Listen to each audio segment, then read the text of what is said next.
Mark 9:23. இயேசு அவனை நோக்கி, நீ விசுவாசிக்க கூடுமானால் ஆகும், விசுவாசிக்கிறவனுக்கு எல்லாம் கூடும் என்றார். விசுவாசிக்கிறவனுக்கு எல்லாம் கூடும் என்றார். இன்றைக்கும் கூட பல பிரச்சனைகளுக்காக நாம் தேவ சமூகத்தை சேர்கிறோம். சேரும் பொழுது நாம் அந்த விசுவாசத்தோடு எதிர்பார்த்திருக்கிறோமா என்று சொன்னால், ஒரு பக்கம் கொஞ்சம் காலதாமதமானாலே நம்ம உடனே சொல்லிடுவோம், இதுதான் முதல்ல எங்களுக்கு தெரியுமே அப்படின்னு சொல்லுவோம். ஆனால் இயேசு சொல்லுகிறார், நீ விசுவாசிக்க கூடுமானால் அது ஆகும். நீ விசுவாசிக்க கூடுமானால் அது ஆகும். விசுவாசிக்கிறவனுக்கு எல்லாம் கூடும் என்றார். விசுவாசிக்கிறவனுக்கு எல்லாம் கூடும், எது வேணாலும் செய்ய முடியும், எது வேணாலும் நடக்கும் அப்படின்றார். ஆகவேதான் வசனம் சொல்லுகிறது, வெளிப்படுத்தல் 21:7 சொல்லுகிறது, ஜெயங்கொள்ளுகிறவன் எல்லாவற்றையும் சுதந்தரித்துக் கொள்வான். ஜெயங்கொள்ளுகிறவன் எல்லாவற்றையும் சுதந்தரித்துக் கொள்வான். யார் ஜெயம் கொள்ள முடியும்? வேதம் சொல்லுகிறது.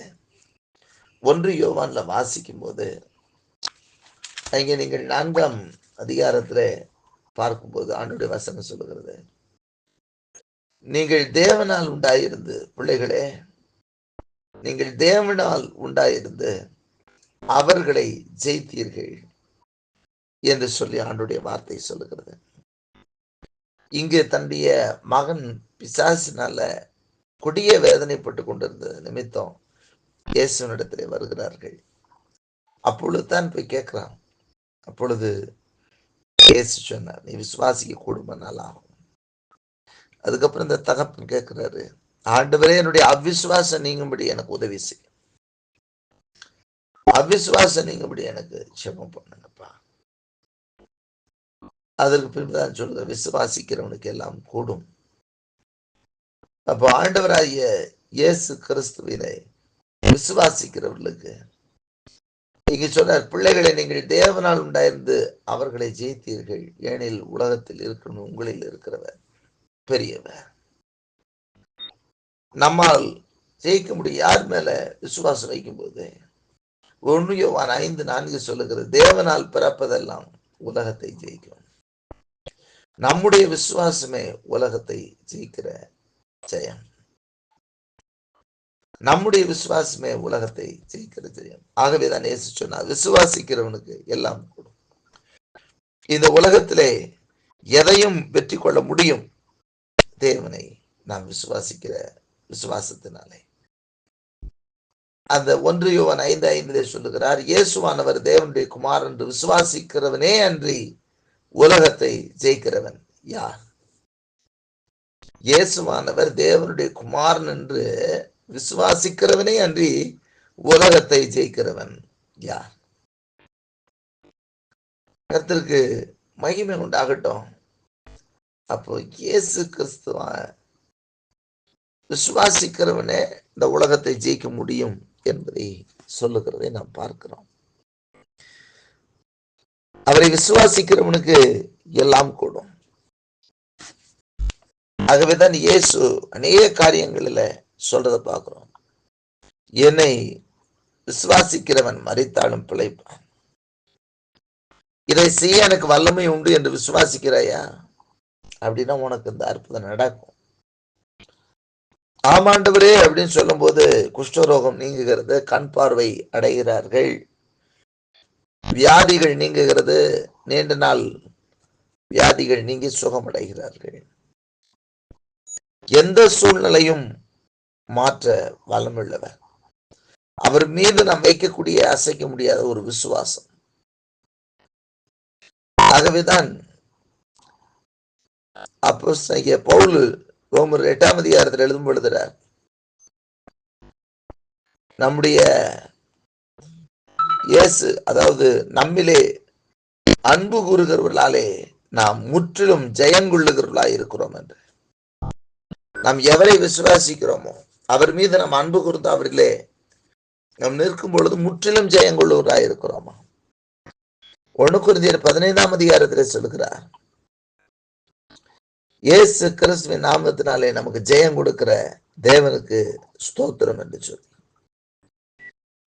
அப்படியானால் அவருடைய நாமத்தின் மேல் இருக்கிற பற்று, அந்த நாமத்தின் மேல் வைக்கப்படுகிற விசுவாசம் நம்மை பாவத்திலிருந்து ஜெயிக்க வைக்கிறது, பாவத்தை மேற்கொள்ள வைக்கிறது, பாவத்திலிருந்து விடுவிக்க வைக்கிறது, பாவத்தை ஜெயிக்க வைக்கிறது. ஆகவேதான் யோவான் 1ஆம் அதிகாரத்திலே வாசிக்கிறோம் 12ஆம் வசனம், அவருடைய நாமத்தின் மேல் விசுவாசம் உள்ளவர்களாய் அவரை ஏற்றுக்கொண்டு எத்தனை பேரோ அத்தனை பேரும் தேவனுடைய பிள்ளைகளாகும்படி அவர்களுக்கு அதிகாரம் கொடுக்கிறார். அந்த நாமம் பாவத்தை விட்டு மீண்டு பரிசுத்தர்களாக, பரிசுத்தருடைய பிள்ளைகளாக மாறுகிற ஒரு வெற்றியை நமக்கு தருகிறது. ஆகவேதான் நீங்க ஆண்டவருடைய வசனம், நீ விசுவாசிக்க கூடுமானால் ஆகும், எல்லாம் ஆகும்.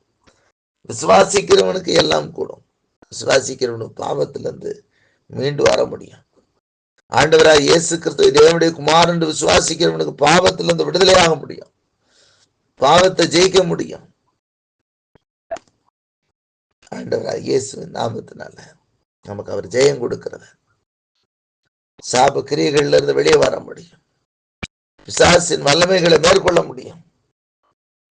இங்க அதான் பார்க்கிறோம்.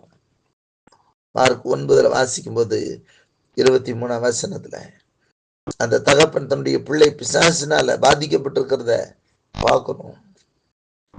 அப்ப அதுல இருந்து ஒரு பெரிய வெற்றி எடுக்க முடியும் அப்படின்னா நீங்க விசுவாசிச்சா முடிச்சாலும் அந்த பிசாசு மேற்கொள்ள முடியும். ஏனென்றால் உலகத்தில் இருக்கிற உங்களுக்குள்ள இருக்க பெரியவர் என்று சொல்லி வசனம் சொல்லுது. நம்முடைய விசுவாசம் சத்துருவை மேற்கொள்ள முடியும். ஆண்டவர் மீது வைக்கிற விசுவாசம் பிசாசை மேற்கொள்வதற்கு அவராலே அன்றி வேற ஒருவராலும் முடியாது. ஆகவே சொல்லுகிறார், இயேசு கிறிஸ்துவானவர் தேவனுடைய குமாரன் என்று விசுவாசிக்கிறவனே அன்றி உலகத்தை ஜெயிக்கிறவன் யார்? அவனால மட்டுமே இந்த உலகத்தின் அதிபதியை ஜெயிக்க முடியும். அவர் நமக்கு ஜெயம் கொடுக்கிறவர். என்னை விசுவாசிக்கிறவன் மரித்தாலும் பிழைப்பான் என்று சொன்னார். விசுவாசிக்கிறவன் இந்த உலகத்திலே மரித்தாலும் அவன் பிழைத்துக் கொண்டு அவன் ஜீவனோடு இருக்க முடியும்.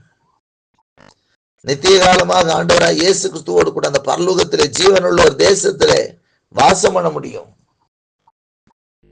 ஆண்டவராய் இயேசு கிறிஸ்து வருகிற வர அறியாமல் இருக்கிறவனும் அறியாமல் இருக்க முடியும்.